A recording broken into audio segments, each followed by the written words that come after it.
Penyebab kita gelisah itu adalah delay, lambatnya kita tersambung kepada Allah. Yang membuat kita menderita itu adalah terlambatnya, panjangnya waktu kita tidak tersambung kepada Allah. Dan tujuan Allah memberikan ujian kepada kita bukan untuk kita selesaikan sendiri. Karena kita ini la haula wala quwata illa billah. Allah memberikan ujian ketakutan, kelaparan, kekurangan harta, jiwa, buah-buahan. Intinya adalah supaya kita kembali ke Allah, dan sesudah itu Allah yang menuntun kita menyelesaikan masalah. Nah hadirin sekalian, jadi Allah menguji kita tuh bukan supaya kita menyelesaikan masalah sendiri, tidak bisa.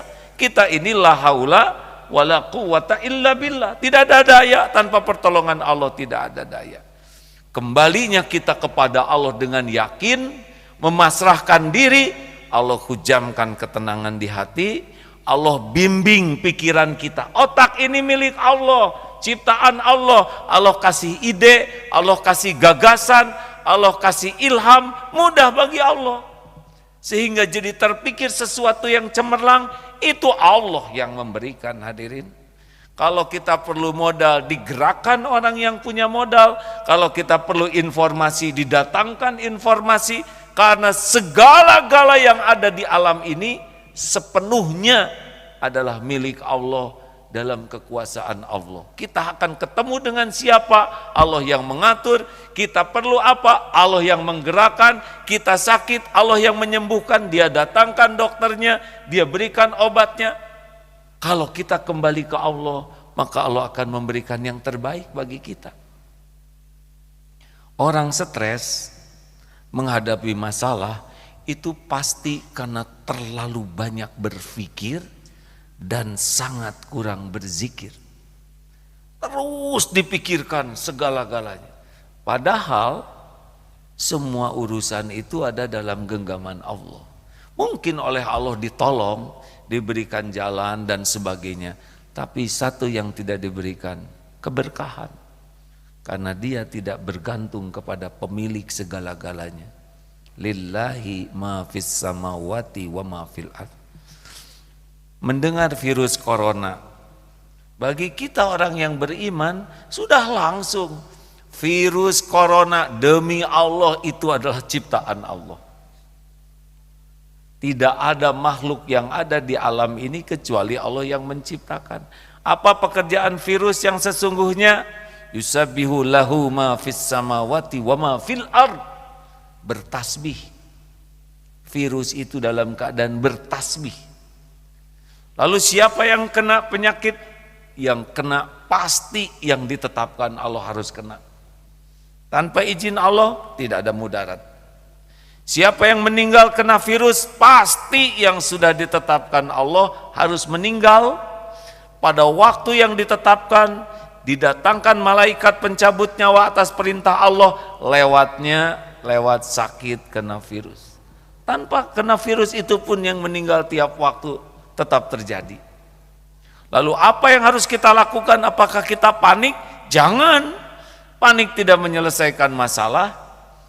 Kita baca mengapa syariatnya Allah takdirkan ada ini. Oh, makan tidak terjaga, hidup yang kotor, dan berbagai hal yang kita bisa dapatkan informasinya.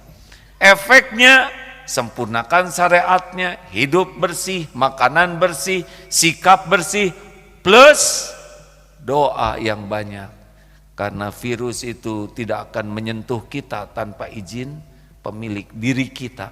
Tubuh ini milik Allah, hadirin, bukan milik kita. Tubuh ini tidak akan terluka sedikit pun tanpa izin pemiliknya. Tubuh ini tidak bisa mati kecuali dengan izin pemiliknya, Allah Subhanahu wa taala.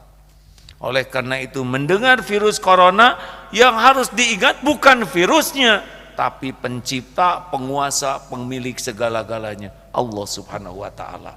Tenang. Kalau sangat sibuk dengan virus, sangat sibuk dengan Wuhan, sangat sibuk dengan masker, bukan dilarang pakai masker, tapi tidak akan menghalangi apa yang Allah tetapkan untuk terjadi. Maka yang paling penting adalah zikrullahnya. Hadirin, tanpa virus pun kita akan mati. Semua pasti mati. Mati husnul khotimah atau sebaliknya, itu yang kita pikirkan. Waktu sudah tertulis.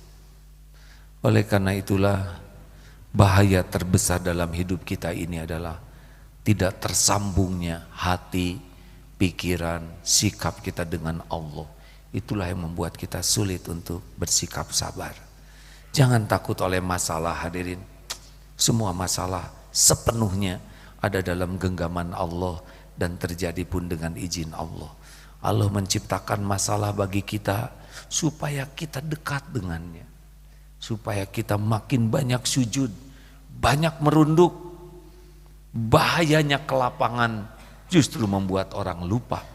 Kita bisa lihat orang naik pesawat terbang, pesawatnya nyaman, udara di atas tidak ada gelombang, tidur, dengar musik, lihat TV, video, Allah berikan guncangan.